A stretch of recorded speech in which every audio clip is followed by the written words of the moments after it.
அண்ணன் சிவகுமார உங்களுக்கு தெரியும், அது ஒரு பிசாசு. ராதிகா மேர தெரியும், அவங்க ஒரு பிசாசு. அவங்க பேரு கனிமொழின்னாங்க, அவங்க இப்ப சேஸ்வதா ஏதோ பேரை மாத்தி வச்சிருக்காங்க. தமிழ் எப்படி அழியுதுன்னு கேட்டீங்கன்னா இப்படித்தான். கனிமொழின்னு ஒரு பேரை மாத்தி வைக்கிறது அப்படிதான். என்ன பண்றது, ரெயின்போன்ல தமிழ் எழுதுங்கன்னு சொல்ற நிலைமையில இருந்தா என்னையெல்லாம் பார்த்தா சில பேருக்கு அருவருப்பா இருக்கு, வெறுப்பா இருக்கு. என்னத்தையோ பேச்சு கிடக்குறாப்ல இருந்தால் அப்படின்னு. இரு உட்காரு. சிவன் கையெட்டி நின்னா சரியா இல்ல, என் பாட்டேன் ஆதி பெரும்பாட்டன் கைகட்டுறது சரியா இருக்குது. எல்லாரும் தமிழ் தேசிய அரசியல், தமிழ் தேசிய அரசியல் ஒரு தீண்டத்தகாத வார்த்தை போலவும் வேற்றுக்கிற சொல்பவரும் மொழி காக்க, இனம் காக்க, மண் காக்க, மண்ணின் வளம் காக்க, மண்ணின் மக்களின் நலம் காக்க, அந்த மக்களின் மானம் காக்க ஒரு அரசியல் இருக்கு. அந்த அரசியல் தான் தமிழ் தேச அரசியல். இதெல்லாம் தேவையில்லைன்னா இது தேவையில்லை. பரமசிவன் பாத்திமா திரைப்படத்தினுடைய பாடல் வெளியீட்டு விழாவிற்கு வருகை தந்திருக்கிற, அரங்கை நிறைத்து அமர்ந்திருக்கிற என் அன்பு சொந்தங்கள் அனைவருக்கும் என்னுடைய அன்பும் வணக்கமும். பாடல் வெளியீட்டு விழா என்றாலே இசையமைப்பாளர் தான் அதனுடைய நாயகன். ஒரு சிறு வயது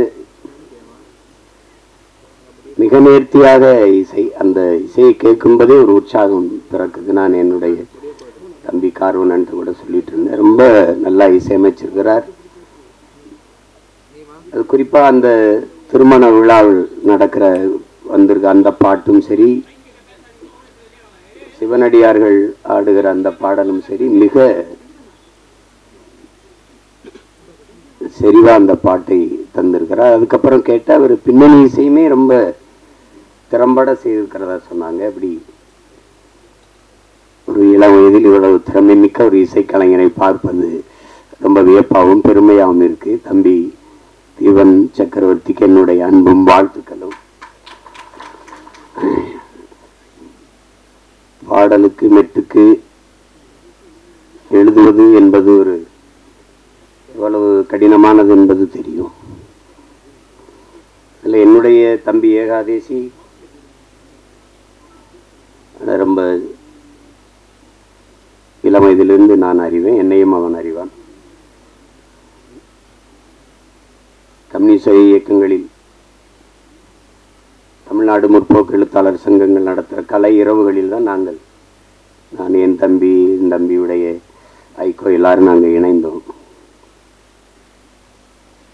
இணைத்தது ஒரு கொள்கை உறவு, அதை தாண்டி எங்களுக்கு இரத்த உறவு எல்லாம்.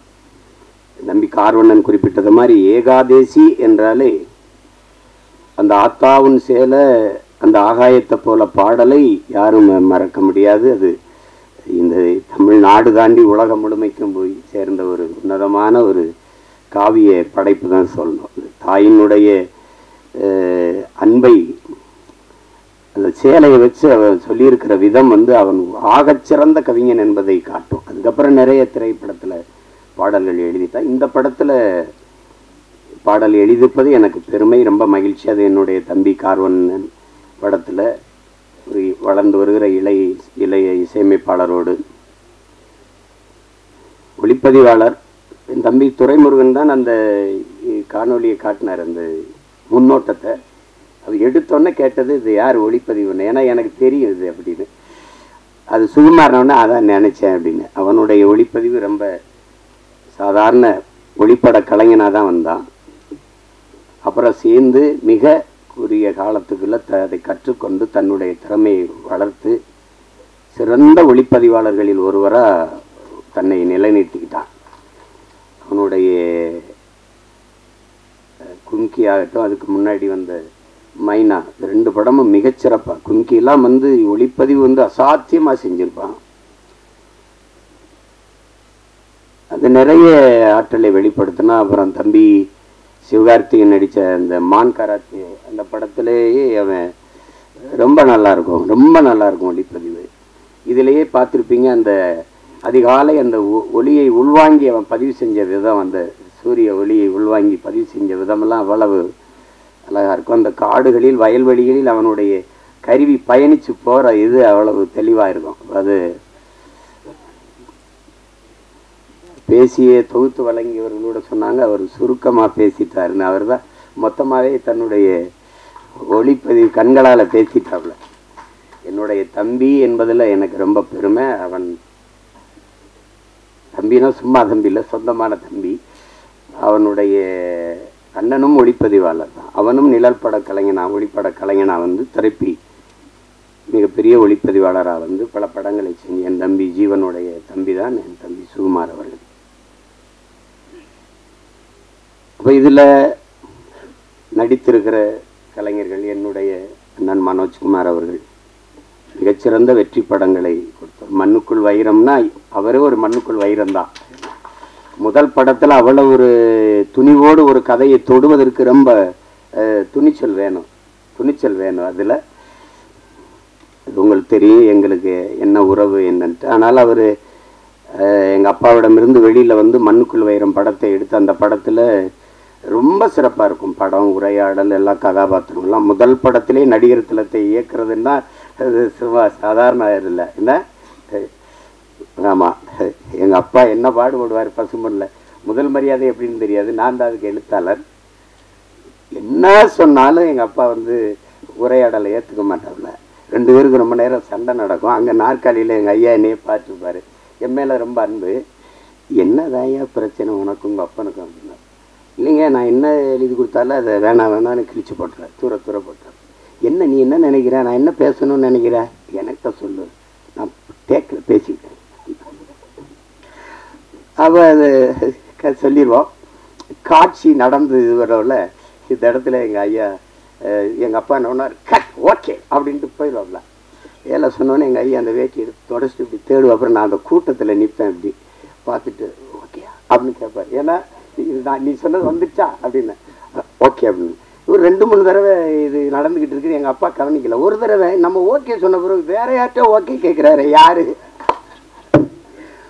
அப்படின்னா அப்படி திரும்பி பார்த்தா கூட்டத்தில் நான் உடனே துண்ணு, இங்கே என்ன நடக்குது அப்படின்னு நான் ஒரு பக்கம் ஓட, எங்கள் ஐயா ஒரு பக்கம் ஓடி தெரிச்சு. அப்புறம் அது மாதிரி அவர்கிட்ட அந்த பெரிய மேதையை வந்து முதல் படத்தில் இயக்குறது என்பது சாதாரண அது ஒரு பெரிய வாய்ப்பு. மண்ணுக்குள் வைரம்னா வைரம் தான். அதுக்கப்புறம் எங்கள் அண்ணன் எவ்வளோ வணிக படங்கள் எடுத்துட்டாங்க, பெரிய வெற்றி படங்கள் எல்லாம் கொடுத்துட்டாங்க.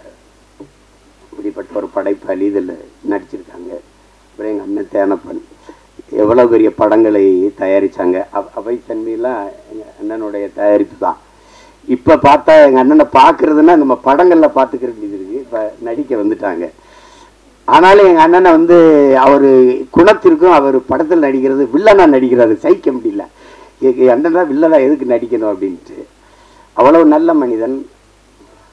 தேனப்பன் வந்து ஒரு சிறந்த தயாரிப்பாளர், சிறந்த நடிகர்களோட மிகச்சிறந்த நிர்வாகி. அதனால தான் எங்கள் அண்ணன் கமலஹாசன்லாம் அவரை கூடவே வச்சுருந்தாப்புல. அப்படிப்பட்ட ஒரு திறமையான ஒரு மனிதர் எங்கள் அண்ணன் தேனப்பன் அவர்கள். அதுக்கப்புறம் எங்கள் ஐயா மகன் தொகுப்பாளர் சொன்னாங்க, உங்களுடைய தமிழ் ரொம்ப நல்லா இருக்குது அப்படின்னு. தமிழ் கடலின் மகன் வந்து தமிழ் பேசலைன்னா அப்புறம் என்ன இருக்குது சொல்லுங்கள். எங்கள் அப்பா, நான் அப்பான்னு தான் சொல்லுவேன். அழைச்சா ஐயா ஐயா ஐயா நல்லா இருங்க என்னங்கய்யா அப்படின்னு. ஒன்றும் இல்லை ஐயா, படிக்கணுமையா, வாழ்க தமிழுடன். எல்லோரும் நம்ம வணக்கம் ஹலோ இப்படி தானே அழைப்பு எடுப்போம். நான் அழைச்சோன்னே நான் தானே தெரிஞ்சிடும், வாழ்க தமிழுடன் சொல்லுங்கய்யா அப்படி பேசுவோம். அவ்வளவு ஒரு அன்பு. தமிழ் கடல்னா தமிழ் கடல் தான். ஒன்று சொல்கிறேன், நானே எங்கள் ஐயா மைனும் நான் தம்பி படம் இயக்குறேன். நாங்கள் எல்லாம் ஒன்றா பணி செய்கிறோம். அதில் கவி பேரரசு முத்தமிழ் பேரறிஞர் ஐயா வைரமுத்துக்கிட்ட பாடல் வாங்க போகிறோம் 2 பேரும் இல்லையா ஐயம்மனே. அப்போ இங்கே இருக்குது ட்ரஸ்ட்புரத்தில். அங்கே போய் உட்காந்து பேசிக்கும்போது நான் அறிமுகப்படுத்துகிறேன் ஐயாவோட பையன் அப்படின்னு. உட்காருங்கன்னு பேசிட்டு ஐயா சொன்னது ஞாபகம் இருக்குது வைரமுத்து அவர்கள். தம்பி, கம்பன் கூட அவன் எழுதின காப்பியத்தில் கொஞ்சம் வரியை மறந்தாலும் மறந்துருப்பான், ஆனால் அப்பா மறந்துருக்க மாட்டார் அப்படின்னு இல்லையா. அவ்வளோ பெரிய அறிஞன் அவர். தமிழ் கடல்னா சும்மா இல்லை. அப்படி ஒரு பேரறிஞருடைய பெரிய தமிழ் பொக்கிஷத்தினுடைய மகன் எங்களுடைய ஐயா மகன். எனக்கு எப்போவும் எங்கள் ஐயா மகன், அவருக்கு எப்போவும் நான் அராஜகம்தான். அதுக்கப்புறம் சொல்லணும்னா எங்கள் அண்ணன் MS பாஸ்கர் சொல்லி சிரிச்சுக்கிருந்தான். இவெல்லாம் ஏன்டா நடிக்க வந்தான்னு சில பேரை தோணும். எங்க அண்ணன் ஏன் இவ்வளவு நாள் நடிக்க வரலைன்னு தோணும். ஒரு பின்னணி கலைஞனாவே இருந்து திரைமறைவிலே தன் குரலாலேயே பல பேருக்கு நடிப்புக்கு உயிர் ஊற்றிய ஒரு மாபெரும் கலைஞன். ஒரு காலம் அவரை கைவிடாம கொண்டாந்து நம்ம முன்னாடி நிறுத்திடுச்சு. எந்த கதாபாத்திரம்னாலும் ஆகச்சிறப்பா செய்யக்கூடிய ஆற்றல் இன்னைக்கு தமிழ் திரையுலகில் எங்க அண்ணனுக்கு தான் இருக்கு. அது பல படங்களை சொல்லலாம். அது சிறிய கதாபாத்திரம் பெருசு அப்படிலாம் கிடையாது. அது ஒரு தவம். என் தம்பி சொல்லும்போது சிவாஜி மாதிரின்னு எங்க அண்ணன் கூச்சப்பட்டார். நாங்க உங்களை சிவாஜின்னு சொல்லல. அது மாதிரின்னா மாதிரின்னு அப்படின்னா அந்த ஈடுபாடு. உதாரணமா இப்ப எங்க ஐயாட்ட சொல்றேன். எங்க ஐயாவுக்கு பசுமன் படத்தில் நடிக்கும்போது அண்ணன் சிவகுமார உங்களுக்கு தெரியும், அது ஒரு பிசாசு. ராதிகா மேர தெரியும், அவங்க ஒரு பிசாசு. எல்லாருமே மிகச்சிறந்த கலைஞர்கள். அந்த திரையை உயிரா நேசிக்கிற ஒரு கலைஞர்கள். இது எங்க அப்பா கண்ணன் ஐயா ஒளிப்பதிவு எல்லாம். இப்ப இவங்க என்னன்னா எப்ப படப்பிடிப்புனாலும் அதிகாலையில் ஒரு 5 மணி, அதிகாலையில் ஒரு 4 மணி அப்படி வச்சா இங்க இருந்து வண்டி போய் நாங்கெல்லாம் நிற்கும் போது ஒரு நாற்காலியை போட்டு ஒரு ஆள் உட்கார்ந்துருக்கோம். அது யாருன்னா எங்க ஐயா நடிகர் திலகம் அவர்கள் உட்கார்ந்துருப்பாங்க. தினம் கூச்சப்படுவாங்க, என்னடா நம்ம இவ்வளவு முன்னாடி வந்தோம், அதுக்கு முன்னாடி உட்கார்ந்துருக்காருடா அப்படின்னு நினைச்சு இவங்க எல்லாம் கூடி பேசுறாங்க. நாளைக்கு எப்படியாவது நம்ம சீக்கிரம் அவருக்கு முன்னாடி ஒரு 5 நிமிஷமா அதுக்கு முன்னாடி வந்துடணும்னு. புரியுதா அவங்களுக்கு? எல்லாரும் பேசி வச்சு வரும்போது அதே மாதிரி முன்னாடி நாற்காலி போட்டு உட்கார்ந்துருக்காப்புல. என்னடே ஐயோக்கிய பிள்ளைகளா, எனக்கு முன்னாடி நீங்க வந்துருவீங்களா அப்படின்னு. அந்த இதுல இத்தனை படம் நடிச்சோம். அந்த ஈடுபாடு, அந்த முனைப்பு, அந்த ஆர்வம், ஒரு துளியும் குறையாத ஒரு மகனை நம்ம பார்க்கவே முடியாது திரையுலகில். அது மாதிரி இப்ப எங்க அண்ணனுக்கு என்னன்னா எந்த கதாபாத்திரம் கொடுத்தாலும் அந்த அர்ப்பணிப்பு முழுக்க உள்வாங்கி அந்த கதாபாத்திரத்தின் தன்மையோடு இணைந்து வெளிப்படுத்துகிற ஆற்றல் இன்றைய தலைமுறையில் எங்க அண்ணன் MS பாஸ்கருக்கு இணையா யாரும் இல்லை. அது சின்ன இப்ப நீங்க அண்மையில இப்ப ஓடிக்கொண்டிருக்கிற டூரிஸ்ட் ஃபேமிலி அந்த படத்தை பார்த்தீங்கன்னா கூட அந்த அந்த பையனை தம்பி சசியை இவர் கொடுமைப்படுத்துறாருங்கும் போது நம்ம கோபமா வரும். அவ நிற்கும் போது அவன் நான் கேரளா மலையாளின்னு சொன்னது இல்லை, நான் இலங்கையிலேருந்து வந்திருக்கேன், இல்லை தமிழன்னொன்னே சாவி எப்படி போட்டு கண்டிடு சேவ் பண்ண போகணும் அப்படின்னு வரல. அது இங்கிலீஷ் நடிகை. என்ன இங்கிலீஷ் நடிகை? எங்க அண்ணன் கருப்பா போயிட்டானே ஒழி, அவன் இங்கிலீஷ் நடிகனுக்கெல்லாம் பெரிய நடிகன், மிகப்பெரிய கலைஞன். அவனுக்கு ஒரு வரம் வந்துருப்பாருங்க, தாத்தா காமராஜுக்கு குரல் பதிவு கொடுத்த கலைஞர். அது எவ்வளவு பெரிய இது, எப்படி சிலர் வருது இதெல்லாம். இன்னும் எனக்கு நான் ஒரு தாய் குழந்தையோட ஐயா என் புருஷன் இப்படி போலீஸ் பிடிச்சிட்டு போயிடுச்சா, ஏன் பிடிச்சிட்டு போனா அங்க சும்மா பிடிச்சிட்டு போயிருக்க மாட்டாங்களே, இல்ல சாராயம் தானே பாச்சா, சாராயம் தானே ஐயா என் குடும்பம் கிடமா அதுனா சேச்சே போப்போ போப்போ. அதெல்லாம் கொலகார போய் கொலை பண்ணா அவனை மன்னிக்கலாம், ஒரு குடும்பம் தான் போகும். சாராயம் வச்சாதான் ஊரே நாசமா போயிடும், போப்போ உடனே மன்னிக்க முடியாது அப்படிம்பாரு. அதெல்லாம் அது அந்த அவர் என்ன உடல் மொழியில நடிச்சாரோ அதே அளவுக்கு தன்னுடைய குரல் வளர்த்தால குரல் நடிப்புல போய் பொருத்தி பேசுறதுங்கிறது குரல் கலைஞர்கள்ங்கிறது சாதாரணம் கிடையாது. அப்படி எண்ணற்ற படங்களுக்கு உயிர் கொடுத்த மகன் இன்னைக்கு திரையில நம்ம பாக்குறோம். நானே எங்க ஐயா மேனும் பேசிக்கிட்டு இருந்தாலும் ஒரு 15-20 வருஷத்துக்கு முன்னாடி வந்திருக்க கூடாதா அப்படின்னு. அது அவ்வளவு பெரிய அற்புதமான ஒரு கலைஞன் MS பாஸ்கரன் தான். அவர் இந்த படத்துல நடிச்சிருக்கிறார். அது என் தம்பியோட இயக்கத்துல. என்கிட்ட கேட்கிற நீ ஏண்டா எனக்கு வாய்ப்பே கொடுக்கல, நான் படம் எடுக்கிற நிலைமையிலையான்னா இருக்கிறேன் அப்படின்ட்டு. அதுக்கப்புறம் என்னுடைய தம்பி விமல், நாங்க அவனை கதாநாயகனா பாக்குறது இல்லை. எங்க குடும்பத்துல ஒரு இளைய தம்பி அவன். எங்களுக்கு எல்லாருக்கும் அப்படித்தான். அவன் மேல நாங்க எல்லாரும் பேரன்பு வச்சிருப்போம். எங்க குடும்பங்கள்ல இருக்கிற எல்லா நிகழ்வுலையும் அவன் இருப்பான். அப்படி செல்ல தம்பி அவரு. அவனுடைய வெற்றி அவனுடைய வளர்ச்சியில எங்களுக்கெல்லாம் பெரும் ஆர்வமும் பெரும் மகிழ்ச்சியும் இருக்கு. இன்னும் அவனுக்கு களவாணி மாதிரி படம் வரணும், இருந்தாலும் அவனுக்கு வாகை சுடவா மாதிரி படம் நிறைய வரணுங்கிறத என்னுடைய இது. அந்த படத்துல என் தம்பி சர்க்குணமும் இன்னும் அவனுக்கும் அந்த மாதிரி ஒரு படம் வரணும். என் தம்பி விமலுக்கும் அவ்வளவு சிறந்த ஒரு படம். அது பல விருதுகளை எல்லாம் வென்றது. ஒரு வாழ்வியலை இந்த வறண்ட நிலப்பகுதியில் வாழ்கிற செங்கல் காலவாயில் இருக்கிற அந்த மக்கள், அந்த பிள்ளைகளின் கல்வி, எவ்வளோ சிறந்த படைப்பில் நடித்து அந்த தம்பி இதில் கதாநாயகன் நடிச்சிருக்கிறார். சாயா அவங்க எங்கள் அண்ணன் பொண்ணு, அவங்க மறந்துருப்பாங்க. ஒரு தடவை எங்கள் அண்ணன் மகள் நடிச்சுக்கிட்டு இருக்காவா அறிமுகப்படுத்தினார் யார் கண்ணன். நாங்கள்லாம் ஒரே குடும்பம், அதில் நம்ம வீட்டு பொண்ணு நம்ம படத்தில் நடிச்சிருக்கிறது பெருமை. அடுத்து சாஸ்விதா அவங்க கேட்டேன், அவங்க பேர் கனிமொழின்னாங்க. அவங்க இப்போ சேஸ்வதா ஏதோ பேரை மாற்றி வச்சுருக்காங்க. தமிழ் எப்படி அழியுதுன்னு கேட்டிங்கன்னா இப்படி தான், கனிமொழின்னு ஒரு பேரை மாற்றி வைக்கிறது அப்படி தான். என்ன பண்ணுறது, ரெயின்போண்டே தமிழில் எழுதுங்கன்னு சொல்கிற நிலைமையில இருந்தா அதெல்லாம் நம்ம மொழியில் பேர் வச்சுக்கிறது கூச்சப்பட வேண்டியது இல்லை. நீங்கள் நல்ல பேர், அதெல்லாம் உங்கள் பேர் கனிமொழி அவர்கள். அடுத்து என்னுடைய தம்பி குரு சுரேஷ், என் மண்ணுக்காரன், என் மேலே பெரிய பாசம் கொண்டவன். என்ன மனசில் விட்டதை கூச்சம் இல்லாமல் பேசுவான். அது மற்றவங்களுக்கு வெறுப்பாக இருக்குது. இப்போ என்னையெல்லாம் பார்த்தா சில பேருக்கு அருவறுப்பாக இருக்குது, வெறுப்பாக இருக்குது. என்னத்தையோ பேச்சு கிடக்கிறாப்புல இருந்தால் அப்படின்னு. அது மாதிரி தான் அது அவனுடைய இயல்பு.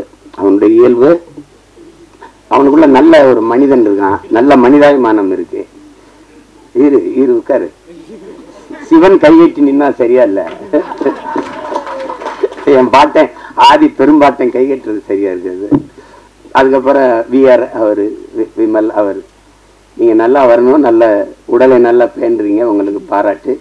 நீங்க அதை தொடர்ச்சியா செய்யுங்க. இன்றில் என்றாவது சரியான வாய்ப்பு வந்துடும். என் தம்பி அருண் விஜய் தெரியுமா, OMCல நாங்கெல்லாம் பயிற்சி எடுப்போம். அப்ப அவன் நல்லா உடலை வச்சிருப்பான். வாய்ப்பு சரியா வரலை. நான் சொன்னேன், நீ இதை மட்டும் சரியா செஞ்சுக்கிட்டே இரு, ஒரு நாள் நீ சரியான இடத்துக்கு வந்து வென்றுவாங்க. அதே மாதிரி அவனுக்கு படம் அடிச்சிட்டான். தடயம் அந்த படங்கள்லாம் குற்றம் 23 அடிச்சுட்டான். அதனால அதை மட்டும் சரியாகுது. உங்களுக்கு ஒரு சான்று இருக்காருங்க சார். எனக்கு எங்கள் அண்ணன் சரத்குமாரை நான் அண்ணன் தான் கூப்பிடுவேன். நாங்கள் ரொம்ப நெருக்கம். விண்ணூர்தி நிலையத்தில் சந்தித்தோம். இப்போ பொன்னியின் செல்வன் வெளியாயிடுச்சு. வணக்கம் இந்த வயசில் ஐஸ்வர்யா ராய் ஜோடி கேட்குது அப்படி பொறாமேடா. அவர் சார் டே உடலை நல்லா வச்சுட்டா எந்த வயசுலையும் சாதிக்கலாம்டாங்கடல. அதை தான் எல்லாருக்கும் சொல்கிறேன். நம்பிக்கையோடு இருங்க, சாதிக்கலாம். அப்புறம் எல்லாரையும் சொல்லிட்டேன். தம்பி பூவன் படத்தொகுப்பாளர், அதுக்கப்புறம் அம்மா ஆதிரா அவர்கள், அவங்க எங்கள் ஊர் பொண்ணு, அவங்க பாண்டிச்செல்வி, அவங்கள இன்னைக்கு பார்த்தாலும் அந்த மருது படத்தில் 2 கையிலையும் கம்பெடுத்து சுத்துறதா காட்சி தான் எனக்கு ஞாபகத்துக்கு வருது. ரொம்ப அருமையான பெண்மணி. நமக்கு தமிழ் திரையுல கிடைச்ச ஒரு இயல்பான முகம், இயல்பான நடிப்பை வெளிப்படுத்தக்கூடிய ஒரு திறமையான கலைஞர். அவங்களுக்கு என்னுடைய அன்பும் வாழ்த்துக்களும் எல்லாரையும் சொல்லிட்டு நினைக்கிறேன். என் தம்பி சுகுமார் இருக்கான். அவ திரையுலகத்தை தாண்டி நடிப்பு, இதை தாண்டி என் மேல் அன்பு கொண்ட ஒருத்தன். அவனுக்கு மொழி இனப்பற்று அதிகம். காதல் படத்துல இருந்தே தம்பி சுகு எனக்கு தெரியும். அப்புறம் மகேந்திரன் சிறந்த கலைஞன். அவனுக்கு வாய்ப்பு சரியா அமையல. அவன் நடித்த சல்லியர்னு படம் இருக்குது, சல்லியர்கள், அதில் அவன் தான் கதாநாயகன். மிகச்சிறப்பாக நடிச்சிருப்பான். இருக்கான்னா போயிட்டான். மகேந்திரன் ரொம்ப சிறப்பாக நடிச்சிருப்பான். ஒரு போராளியாக வந்திருப்பான். அவருக்கு காலம் இருக்கு, எங்கே போயிருப்பது. நல்ல திறமையான கலைஞன். அப்புறம் என் தம்பி துரைமுருகன் சரி, அவன் சமூக பற்றாளர், சமூக ஆர்வலர். ஆமாம், என் தம்பி கிடாரி அப்படின்னா உங்களுக்கு தெரியும். அது காலையில் கிடாரி மாடுகள் நாங்கள் சொல்லுவோம். அது ஒரு திமிர் எடுத்த தெனவெடுத்தது அதை சொல்லுவோம். அது கிடாரி படத்தில் ரொம்ப அருமையான இது கையாண்டிருக்கு. குறிப்பாக எங்கள் அண்ணன் வேல ராமூர்த்தியுடைய கதாபாத்திரம் எனக்கு இன்னும் மனசில் இருக்குது. தம்பி பிரசாத் முருகேசன் அவர்கள். அதை நாங்கள்லாம் அந்த படத்தை பார்த்து யார் இயக்குனர்னு நான் எங்கள் ஐயா மேனும் பேசி பார்ப்பேன். மத்தகம் பார்த்துட்டு தான் கேட்ட ஐயா மேனை, யார் ஐயா மேனை இவ்வளவு சிறப்பாக எடுத்துக்கு, எங்கள் கிடாரி பட இயக்குனர் தானோன்னா அதுக்கப்புறம் நானே அழைச்சி பேசி வாழ்த்தினேன். ரொம்ப திறம்பட்ட, அவனுக்கு என் மேலே அன்பு இருக்கு இல்லையா, அவனுடைய மகனுக்கு என் மேலே பேரன்பும் பிடிப்போம். என்னை பார்க்கறதுக்காக வந்திருக்கான்னாங்க. நான் அவனை சந்திக்கணும். இது எல்லாரையும் சொல்லிட்டேன். என்னுடைய தம்பி கார்வண்ணனை பற்றி உங்களுக்கு சொல்லணும். நாங்கள் அவர் எந்த திசையில் இருந்தார், நான் எந்த திசையில் இருந்தேன்னு தெரியல. ஆனால் எங்களை ஒரு ஒரு உணர்வு இணைக்குது. அது எங்களுடைய மொழி இனப்பற்று. அப்போ அவர் எடுத்த படங்கள் இப்போதானே படம் வந்து பார்க்கும்போது அவர் பெட்டிக்கடை முதல் படம், அதுவும் கிராமத்தில் நடந்த அனுபவத்தில் எடுத்தது தான். அதுக்கப்புறம் தமிழ் குடிமகன், அது என் தம்பி துரை சொன்ன மாதிரி ஒடுக்கப்பட்ட தமிழ் சமூகத்தினுடைய நிலையை இன்றைக்கு அந்த நிலை இருக்குது அப்படிங்கிறத படம் எடுத்தார். என்னுடைய தம்பி சேரன் அவர்கள் நடிச்சிருந்தாங்க. ரொம்ப அருமையான படம். நான் திரையில் பார்க்க முடியல, தொலைக்காட்சியில் தான் அந்த பார்த்தேன். அதை பார்த்துட்டு நான் பாராட்டி வாழ்த்து அறிக்கையெல்லாம் கொடுத்தேன். ரொம்ப சிறப்பாக இயக்கியிருந்தார். அது உரையாடல்கள், திரைக்கதை, போக்கு எல்லாமே மிக நேர்த்தியாக இருந்தது. அடுத்தது இப்போ இந்த படம் வந்து மிக சிறப்பாக வரும்னு நினைக்கிறேன். அவர் தொடர்றது ஒரு பிரச்சனையை, அந்த பிரச்சனையை பயந்து தான் அதை சரி செய்ய முடியாமையே போயிடும். அது ஒரு சமூகத்தில் இருக்கிற பெரிய அவலம் தான். சில இதை பேச மறந்துடும் இல்லையா? நெல்பாதி மங்கலத்தில் கோயிலுக்குள்ள விடலைன்னா நமக்கு எதுக்கு பிரச்சனைன்னு நினைக்கிறாங்க. அது ஓட்டுக்காக நிற்கிறவன் தான் அதை சிந்திப்பான், நாட்டுக்காக நிற்கிறவன் அதையெல்லாம் சிந்திக்க முடியாது. நீ போட்டா போடு, போடலைன்னா போ, சரி எதுவோ அதுதான். உலகத்தில் என் அன்பு சொந்தங்கள் உங்களுக்கு சொல்லுவேன், உலகத்தில் சாதித்த எல்லோரும், இந்த உலகத்தை இவ்வளவு பெரிய மாறுதலுக்கு கொண்டு வந்த எல்லோரும் தன் மனச்சான்று வழிகாட்டுதன்படி நடந்தவன் தான் இவ்வளவு பெரிய மாறுதலை கொண்டு வந்திருக்கான். நீங்க சின்ன சமரசம் செஞ்சாலும் அது சரியா வராது.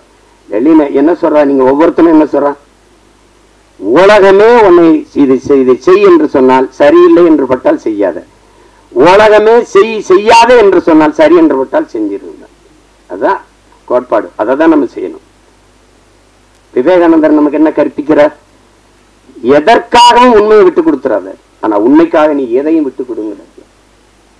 இதே வெவ்வேறு வடிவத்தில் ஒவ்வொரு தத்துவ ஞானிகளும் மேதைகளும் சொல்லி வந்திருப்பாங்க. ஆனால் இதேதான் எங்க தலைவர் என்ன சொல்றார், நாம் சாகலாம், சாதாரணமானவர்கள், ஆனால் சத்தியம் தோற்றதாக சரித்திரத்தில் செய்தி இல்லை. நாம் சத்தியத்தின் பக்கம் நிற்கிற சத்தியத்தின் மக்கள் நாம் வெல்லுவோம்ங்கிறதுல அது என்னட்டுதான் தெரியல. அது அந்த மாதிரி நம்ம எதிர்க்கும். நபிகளே என்ன சொல்றாரு, அநீதியை கண்டு அச்சம் இல்லாமல் துணிந்து எதிர்ப்பவன் எவனோ அவனே உண்மையான ஜிகாத்துங்கிறாங்க. அநீதின்னு தெரிஞ்சிருச்சு, அவ எதிர்க்கணும். செய்வார் என்ன சொல்றான், உலகத்தில் எங்கெங்க அநியாயம் நடக்குதோ அதை கண்டு நீ பொறுக்க முடியாமல் கோவப்படுவாய், ஆனால் நீனும் என் தோழனாங்கிறான். நீனும் என் தோழன் தான். நான் தம்பி படத்துல இறுதியில் அந்த உரையாடல் அவருடைய கோட்பாடை அதை எடுத்து போட்டிருப்பேன். அப்ப அது அச்சப்பட்டுக்கிட்டே இருந்தா மேல் பாதியில குடிக்கிற நீர்ல இந்த நூற்றாண்டுல ஒருத்தன் சிங்கத்தை கலக்கிறான்னா அதையும் சகித்துக்கிறது, எல்லாத்தையும் சகித்துக்கிறது. சகித்து தான் ஒரு அடிமை எப்படி பிறக்கிறான்னு நினைக்கிறீங்க? அடிமை எப்படி பிறக்கிறான்? அநீதியை கண்டு எதிர்க்க துணிவில்லாதவன் அதை சகித்துக் கொள்கிறான், தொடர்ந்து சகித்துக் கொள்கிறவன் அடிமையாகிறான். இவ்வளவுதான் அடிமையின் பிறப்பு. அப்படிதான் நம்ம அடிமை ஆயிட்டோம். எதை உங்களால ஏத்துக்க முடியுது? ஊழல் தெரியுது, லஞ்சம் தெரியுது, மணலள்ளி விற்கிறான் தெரியுது, சாராங்காச்சி விற்கிறான், கஞ்சா வின்னு கொக்கைன் எல்லாம் விற்கிறான் தெரியுது, ஆனால் கேட்க முடியாது. இதுதான் இது காரணம் பயம். அதே எங்க தலைவர் இந்த மரணம் என்ற ஒன்றுக்கு பயப்படுவதாலே இந்த மானுட சமூகம் பல்வேறு துன்ப துயரங்களை தூக்கி சுமக்குதுங்கிறதுல. எதுக்கு பயப்படணும்? நான் உயிரோடு இருக்கிற வரை சாவு என்கிட்ட வராது. நான் சாகும்போது நான் உயிரோடு இருக்க மாட்டேன். மரணம் என்கிட்ட வரும்போது உயிரோடு இருக்க மாட்டேன். எதுக்கு பயப்படணும்? பயப்படுறதுனால ஒருத்தர் நீண்ட நாள் வாழ்ந்துருவானா நம்ம எல்லாம் பயந்துட்டே இருக்கலாம். அர்த்தமற்றது. பயம்ங்கிறது கோழைகளின் தோழன், அது வீரனுக்கு எதிரி. அது எங்களுக்கு அஞ்சுவதும் அடிபணிவதும் தமிழன் பரம்பரைக்கே கிடையாதுன்னு எங்க தலைவர் எங்களை வளர்த்திருக்காது. அது கிடையாது. அதுல ஒரு இயக்குனரா நீங்க என் தம்பி கார்வன் நினைப்பாக்குறீங்க. அவர் படம் வந்து என் தம்பி துறையெல்லாம் பார்த்துட்டாரு, நான் பார்க்கல. அது பார்க்கறதுக்கான நேரம் வாய்க்கல. இந்த 3 பாடல்கள் அவர் எடுத்த முன்னோட்டம், அவர் சொல்லுகிற செய்தி, அதுலயே தெரியுது அவர் எதை தொட்டு எதை சொல்ல போறாரு அப்படின்னு. இங்க ஒண்ணு நீங்க கவனிங்க, மதம் மாறிக்கொள்ளக்கூடியது, ஆனா மொழி இனமும் மாறிக்கொள்ள முடியாது. அது அடிப்படையில நீங்க புரிஞ்சுக்கணும். மதத்தையும் தாண்டிய ஒரு புனிதம் இருக்கு, அதுதான் மனிதம். அதை யாரும் அவர்கள் தேடுவதும் இல்லை, போறதும் இல்லை. இஸ்லாமியருக்கு ஒரு உயிர், கிறிஸ்தவனுக்கு ஒரு உயிர், இந்துக்கு ஒரு உயிர் என்று கிடையாது. எல்லா உயிரும் யாரு மேல கீறினாலும் ரத்தம் ஒண்ணுதான். ஆக மொத்தம் இப்ப நீ நானும் 10 மாதம் தான் நம்ம தாத்தா பட்டுக்கோட்டை பாடினது நிலையில் வச்சுக்கணும். இதுதான் நீங்க இருக்கிற பிரச்சனை. எல்லாருக்கும் எல்லா மதங்களையும் மனிதம் இருக்கு, எல்லா மதங்களையும் சிக்கல் இருக்குது. இதை கடந்து போய் இந்த உலகத்துல எல்லாரும் மனிதன் கொள்வதற்கு, இத்தனை உயிர் அழிப்பதற்கு எத்தனை விதமான ஆயுதங்களை கண்டுபிடிக்கிறான். ஆனா அந்த ஆயுதங்களை எல்லாம் வெல்லுகிற ஒரு ஆற்றல் அவன்கிட்ட இருக்கு, அதான் பேரன்பு. அந்த அன்பால எல்லா ஆயுதங்களையும் வீழ்த்த முடியும். அதுதான் இன்னைக்கு நீங்க உலகத்துலதான் பாடுனா, புதியதொரு உலகம் செய்யும் கெட்ட போரிடும் உலகத்தை வேரோடு சாய்ப்பவன் பண்ணது எந்த ஆட்டம் புரட்சி பாவலம் தான். அவனுடைய பேரனும் பேத்திகளும் கெட்ட போறனால வேரோட சாஞ்சிச்சு ஈழத்துல. அதானே அது சிக்கல். அந்த மாதிரி நேரத்துல இறுதி போர்க்கட்ட சூழல்ல என் தலைவன் இருந்து நான் வந்த பிறகு தொடர்ச்சியா பேசி பேசி சிறைப்படுத்தப்பட்டேன். யாருமே என்கிட்ட நெருங்க பயந்தாங்க. ஓராண்டுகளுக்கு மேல சிறையிலே இருந்துட்டேன். அப்ப அந்த நேரத்துல ரொம்ப சோர்வு. அப்ப என்னை தேடி ஒருத்தர் படம் எடுக்கணும்னு வர்றாப்ல. ஒருத்தர் வர்றாரு. வந்தவர் அவர் அதுக்கு முன்னாடி ஒரு படம் எடுத்துருக்காரு. வந்து என்னோட வந்து படம் எடுக்கணும்னு சொன்ன அந்த மனநிலையில படம் இருக்கலாம். ஆனா என்னோட வந்தது அவர் ஆறுதலா இருந்தது. அப்ப பேசும்போது அது காரணம் வந்து அவர் சொன்னார் மாதிரி நான் கத்தி கதறி வெடிச்சு இந்த உதாரணமா இந்த ஈழ படுகொலை எப்ப பேசி பேசி சிறைப்பட்டாலும் அது கவனிச்சிருக்காரு. ஒருத்தர் இப்படி பேசிட்டு இருக்காருன்னு அந்த ஈர்ப்பு அவர் திருநெல்வேலி இருக்காரு, நான் சிவகங்கையில இருக்கேன். எங்க 2 பேரையும் வந்து ஒரு இடத்துல சேர்க்குது. சேர்த்த பிறகு இந்த படத்துக்கு இந்த இதுக்கு சம்பந்தம் இல்லை, இந்த பாடல்கள் சம்பந்தம் இல்லை. ஆனாலும் நீங்க தெரிஞ்சுக்கணும், ஒருத்தருக்கு இந்த பாடலுக்கு சம்பந்தம் இருக்கு. விழி மூடி மறைந்தாலும் முத்துக்குமரா, எங்கள் மனதோடு நிறைந்தாயே முத்துக்குமரா, தாய் அன்போடு தனையேந்த முத்துக்குமரா, உன் பெரும் தியாகம் மறவோமே பச்சை தமிழா, நீ விழி மூடி மறைந்தாலும் முத்துக்குமரா, எங்கள் நீ மனதோடு நிறைந்தாயே முத்துக்குமரா, பகைமையும் துரோகமும் தாய் மண்ணை சூழ பாவிகள் கூட்டமோ நம்மை வந்து ஆள, எரிமலையாயளவே மறந்திங்கு போக, எலி பொறியில் எலியாய் தமிழனும் நோக, மனம் பொறுக்காமல் சென்னறுப்பாலே உனை தீண்டியே எம் உணர்வையே எரிய வைத்தாயே நீ. இந்த பாட்டு இருக்கு பாருங்க. விழி மூடி மறைந்தாலும் முத்துக்குமரா, எங்கள் மனதோடு நிறைந்தாயே முத்துக்குமரா. இந்த பாட்டு ஆண்ட பரம்பரை இங்கு மாண்டு போவதோ, ஆள பிறந்தவன் இன்று அடிமையாவதோ, வீர தமிழினம் இங்கு வீழ்ந்து போவதோ, வீணர் கூட்டம் இங்கே நம்மை ஆள்வதோ, எங்கள் இனத்தை அழிக்க துடிப்பவன் எவன், எரிமலை ஆற்றில் குளிக்க நினைப்பவன் அவன். இந்த பாட்டு தலைமகனே எம் பிரபாகரனே, தலைநகரே திரிகோண மலையே. இந்த பாடல்கள் வந்து இன்னைக்கு தமிழ்நாட்டில் எல்லா இடங்களையும் ஒலிக்குது. எங்களுடைய இன உணர்வுள்ள மக்கள் கூட்டங்களில் இது பரவலாக கேட்கப்படுது. எங்களுடைய கட்சி பாடலில் இது ஒரு கொள்கை பாடலாக பரப்பப்படுது. இந்த பாட்டை வந்து 2010ஆம் ஆண்டு இதை தயாரித்து அங்கே செய்கிறோம். இது தம்பி இசைவேந்தன் ஒரு தம்பி எழுதின பாட்டை என்னுடைய அன்பு மைத்துனர் கவிதாஞ்சனை வச்சு இந்த பாடல்களை பதிவு செஞ்சோம். அதுக்கு அன்றைக்கே 10 லட்சம் ரூபாயை செலவழித்து இந்த பாட்டை பதிவு செய்து கொடுத்த தம்பி தான் என்னுடைய ஆறுயிர் தம்பி கார்வண்ணன் அவர்கள். அவனுக்கு இந்த மொழி மீதும் இனத்தின் மீதும் இருக்கிற பற்றுக்கு இதுவே உங்களுக்கு ஒரு சான்று. நாங்கள் 2 பேரும் இணைந்தோம் அப்படின்னா மொழி அழிந்தால் இனம் அழிந்து விடும். தமிழ் இல்லைனால் தமிழர் இல்லை, தமிழர் என்ற இனம் இல்லைன்னா நாடு இல்லை, அவ்வளவுதான். இங்க எல்லாரும் தமிழ் தேசிய அரசியல், தமிழ் தேசிய அரசியல்னா ஒரு தீண்டத்தகாத வார்த்தை போலவும் வேற்றுக்கிற சொல்பவரும் மொழி காக்க, இனம் காக்க, மண் காக்க, மண்ணின் வளம் காக்க, மண்ணின் மக்களின் நலம் காக்க, அந்த மக்களின் மானம் காக்க ஒரு அரசியல் இருக்கு. அந்த அரசியல் தான் தமிழ் தேச அரசியல். இதெல்லாம் தேவையில்லைன்னா இது தேவையில்லை. அதான் இது தேவை.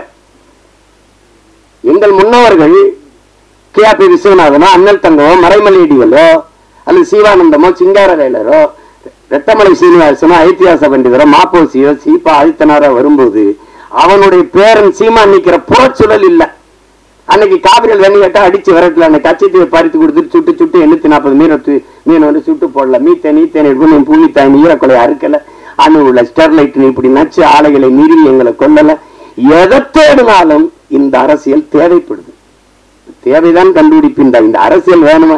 ஜெயிக்குமா ஜெயிக்காதா அதை விட தேவையா தேவையில்லையா, அதுதான் கோட்பாடு. அப்ப அந்த அடிப்படையில் நாங்க இணைந்து பணி செய்தோம். என் தம்பி என்னோட ஒரு தம்பியாகும், உணர்வால இணைந்தாலும் உறவான ஒரு உயிரான தம்பியா எனக்கு முதன்மை தளபதியா களத்துல நின்னா என் தம்பி கார்வண்ணன். அவன் நாங்குநேரி தொகுதியில 2016ஆம் ஆண்டு நாங்க 234 சீமாம் வர்றாப்புல 234 பேர் முதல்ல இருக்கானா கட்சியிலன்னு கேட்டாலாம் இருக்கு. இப்ப மறுபடியும் போறானா தனிச்சுன்னு கேட்கிறாலும் இருக்குது. அப்ப போட்டோம். அதுல நாங்குநேரியில ஒரு தளபதியா நின்று களத்துல பணி செய்தவன் என்னுடைய தம்பி கார்வண்ணன். வெறும் திரைப்பட இயக்குனர் வச்சுக்கீங்க, அவனுக்குள்ள இருக்கிற போர்க்குணம் தான் இந்த மாதிரி கதைகளை தொடணும்ட்டு. அன்னைக்கு அவனுக்கு ஆதரவு இல்லை, இன்னைக்கு அண்ணன் இருக்கு, அண்ணனுக்கு பின்னாடி பெரிய படை இருக்கு, அதனால அவ ஒண்ணும் இல்ல. திரையரங்கு கிடைக்குமா கிடைக்காதான்னு ஒரு அச்சப்படுற சூழல்ல நம்மளை தள்ளி விட்டுருக்காங்க. அதெல்லாம் மாறும். அதுக்கு ஒரு காலம் வருது. காலம் வரும் என்று காத்திருந்த தலைவனின் பிள்ளைகள் இல்லை, எங்களுக்கான காலத்தை உருவாக்கிய தலைவனின் பிள்ளைகள் நாங்க எல்லாரும். நீரின் போக்குல நீரில் நீங்கினவங்க இருக்கான், நெருப்பாற்றில் நீங்கியவன் எங்கள் தலைவன், அவன் பிள்ளைகள் நாங்க. இதெல்லாம் ஒண்ணும் இல்லை. உங்களுக்கு எல்லாருக்கும் சொல்றதுக்கு முன்னாடி என்கிட்ட வந்து ஒரு தடவை பேசும்போது பேச்சுவாக்கில் சொல்றாப்புல, இந்த சாவு மனிதன் இந்த மரணம் ஒன்று பயப்படுறதுனாலதான் எல்லா சிக்கலையும் எதிர்கொள்ள வேண்டியது இருக்குதுன்னு ஒரு தடவை சொல்லிடுறாரு. திருப்பி தம்பி போறான் திருப்பி அப்படிங்கும்போது ஒரு தடவை சொல்றாரு, சாக துணிஞ்சிருங்க எல்லாம் உங்களுக்கு சாதாரணமாயிருந்துட்டு. ஏன்னா சாக பயந்தவன் தரித்திரமாகிறான், சாக துணிஞ்சவனே சரித்திரமாகிறான். சான்று சாக்ரட்டிஸ் மரண தண்டனை விதிச்சாச்சு, குப்பியில வந்து விஷத்தை ஊத்தி வச்சாச்சு, 1 மணி நேரம் கழிச்சு குடிக்கலான்றான். யாரு? விஷத்தை ஊத்தினவன். வச்சு கை எடுக்கிறது எடுத்து குடிச்சிடறவுல, சாவுக்கு பயப்படல. 1 மணி நேரம் கழிச்சு குடிக்கலான்றான், உங்களுக்கு அவகாசம் கொடுக்குறவன் எடுத்து குடிச்சிடறவுல.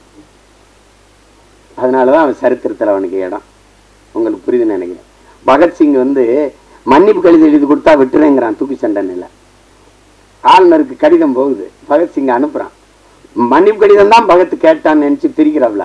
பிரிச்சா போய்த்துக்கிறா, நீ என்ன தூக்குல போட சொல்லியிருக்க, அதை ஏற்க முடியாது. நான் உனக்கு அரசியல் போர் செஞ்சிருக்கேன், அதனால என்னை துப்பாக்கியில சுட்டு கொள்ளு, இல்லைன்னா பீரங்கி வச்சு என் நெஞ்ச பிளந்து கொள்ளு, தூக்குல போடாத. ஏன்னா வந்து அப்படிதான் உங்களுக்கு. அதை படிச்சுட்டு அவனுக்கு வேர்த்திருச்சு, மிரண்டுட்டான். அதனாலதான் சரித்திரத்தில் அவனுக்கு இடம். உங்களுக்கு புரியுதுன்னு நினைக்கிறேன். இவ வந்து நண்பர்கள் சொல்றாங்க, பகத் நீ வெளியில வா, நம்ம வந்து இன்னும் வீரியமா போராடலாம், ஒரு மன்னிப்பு கடிதம் தானே எழுதி கொடுத்துட்டு வந்துருன்ட்டு. பகத் சொல்றான், எல்லாரையும் போலதான் எனக்கும் வாழணும்னு ஆசை இருக்கு, ஆனால் நான் வெளியில வந்து வீரியமா போராடுவதை விட இந்த மரண கயிற்றை துணிஞ்சு முத்தமிட்டன்னா பகத்தை போல வீரமிக்க மக்களை இந்த மண்ணின் விடுதலைக்கு பெற்றுத்தர வேண்டும் என்று எண்ணற்ற தாய்மார்கள் விரும்புவாங்க, அதனால நான் இந்த தூக்கு கயிறை முத்தமிடுறேன்ட்டு. ஆனாலும் பகத்துக்கு அந்த வீரமிக்க மரணத்தை வெள்ளக்காரன் தர சரியா இல்லை, சம்மதிக்கல. தூக்குதான்ட்டான்.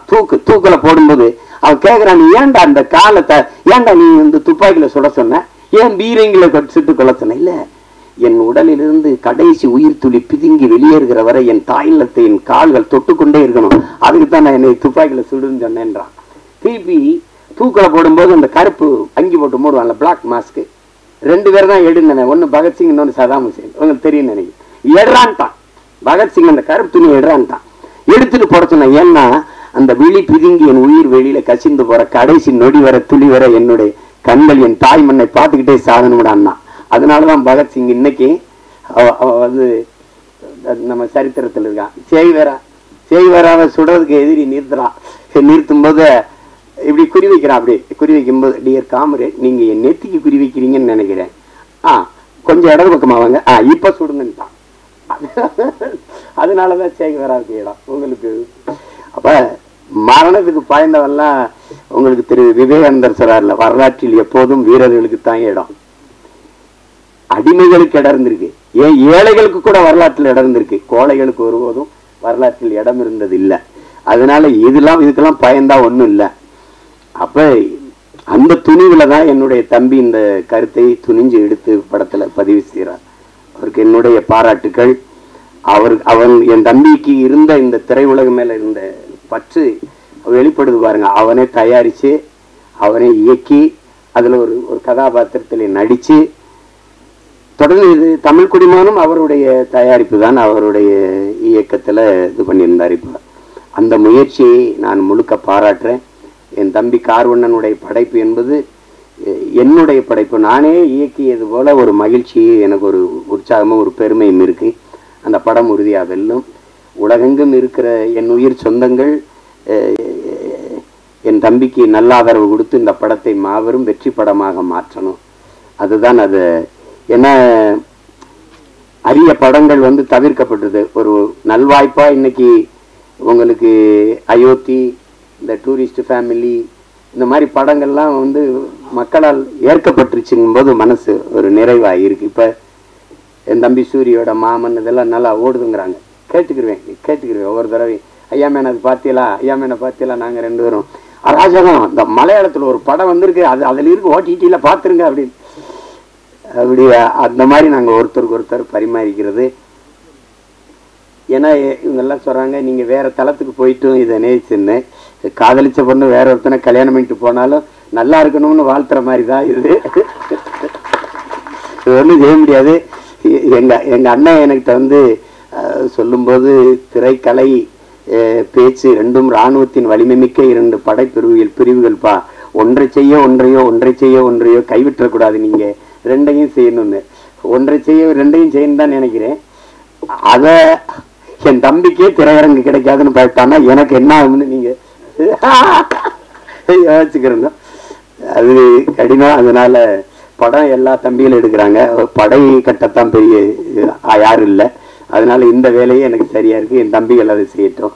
ஆனால் இதை பார்த்து ரசித்து வாழ்த்துறது அது என்னுடைய பொறுப்பு. இங்கே என் தம்பி கார்வண்ணன் சொன்னா, நம்மளை நாம பாராட்டலை யாருன்னு இல்லை, அது சொல்லி சீசர் சொல்றான், நீ அடுத்தனை உன்னை எந்திரிச்சு உன் தகுதியை பாராட்டுற வர பொறுத்து இருக்காதரா, நீயே எந்திரிச்சு பேரறிப்பு செஞ்சிரு, நான் ஆக சிறந்தவன் அப்படின்னு சொல்லிருன்றான். அதனால இப்ப எங்க அண்ணன் MS பாஸ்கரை நாங்க பாராட்டல, யார் பாராட்டுவா? இப்ப என் தம்பி கூல் சுரேஷ் அவனே பேசிட்டான். ஆனா நீங்க என்ன நினைக்கிறீங்க, அவனை பைத்தியக்கார மாதிரி பாக்குறீங்க. இதுதான் பிரச்சனை.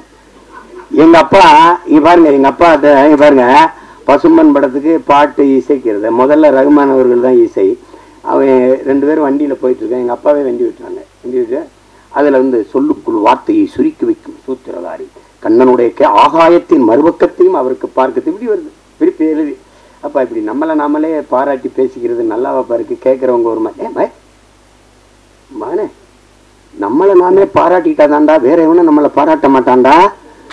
அப்பத்தான் நான் முடிவு பண்ணேன், நீங்க ஓடும் போது எவனும் உற்சாகப்படுத்த கைதட்டலாம், நீங்களே கைதட்டிட்டே ஓடிட வேண்டியதுதான், வழி கிடையாது. உங்களை நீங்களே உற்சாகப்படுத்திக்கிறணும். இல்லைன்னா யாருமே பாராட்டணும் இந்த சமூகம் முன்னாடி வரவனுக்கு தான் கைதட்டும், 3வது வரவனுக்கு கைதட்டாது.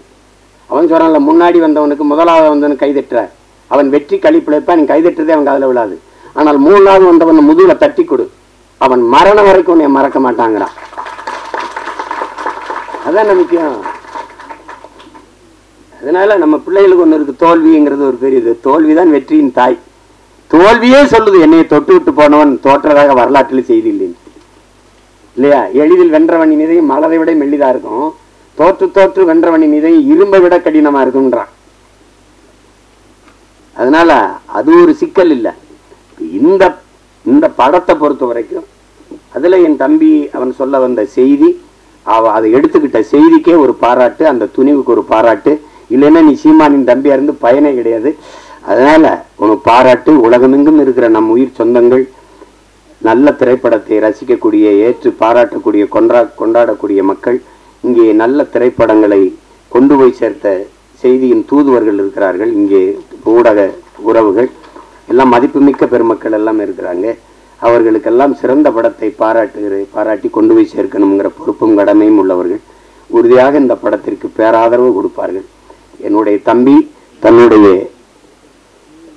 முழு முயற்சியில் அவரே எழுதி இயக்கி தயாரித்து நடித்து, தம்பி விமல் அவரோட இளம் கலைஞர்களை எல்லாம் இணைத்து கொண்டு உருவாக்கி இருக்கிற இந்த பரமசிவன் ஃபாத்திமா இந்த படம் மிகப்பெரிய வெற்றியடைய என்னுடைய வாழ்த்துக்கள். அதிலே கலை இயக்குனராக பணிபுரிந்த என் தம்பி வீரசமர், ஒளிப்பதிவாளர் என்னுடைய தம்பி சுகுமார், குறிப்பாக இசையமைப்பாளர் தீபன் சக்கரவர்த்தி, என்னுடைய தம்பி கவிஞர் ஏகாதேசி, எல்லோருக்கும் என்னுடைய அன்பும் வாழ்த்துக்களும். என்னுடைய 6 உயிர் இளவல் என் அன்பு தம்பி இசக்கி கார்வணன் அவர்களுக்கு என்னுடைய உள்ளம் நிறைந்த அன்பும் வாழ்த்துக்களும், படத்தின் வெற்றிக்கு என்னுடைய வாழ்த்துக்கள். உங்கள் அனைவருக்கும் என்னுடைய அன்பும் வணக்கமும். நன்றி. நன்றி.